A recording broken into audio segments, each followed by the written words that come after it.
नरसिंह, एक दृश्यात्मक आणि आध्यात्मिक अनुभव। नुकताच प्रदर्शित झालेला महाअवतार नरसिंह हा केवळ एक ॲनिमेटेड चित्रपट नाही, हा दिव्यतेचा अनुभव आहे।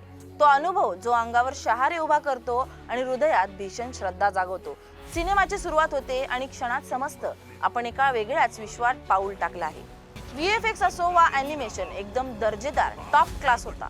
आपल्या पुरातनातल्या दृश्यांना ज्यांनी कधी फक्त कल्पनेत पाहिलं त्यांना इथे फक्त प्रेम जिवंत ठेवते।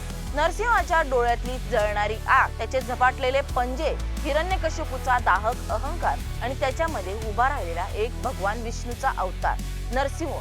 चित्रपट तुमचं ध्यान सोडतच नाही, कारण प्रत्येक प्रसंग हा केवळ डोळ्यांना नाही तर मनाला, आत्म्याला भिडतो।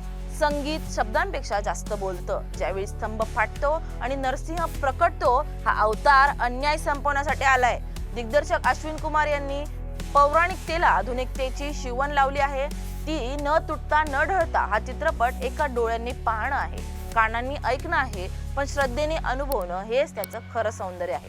हो, काही क्षण हळू वाटू शकतात, पण शेवटचा नरसिंहाचा तांडव जेव्हा सुरू होतो तेव्हा तो वेळ शब्द सगळ्यांना मागे टाकतो। आपली संस्कृती, आपली श्रद्धा, आपली मुळे जपण्यासाठी म्हणून कुटुंबासह जा।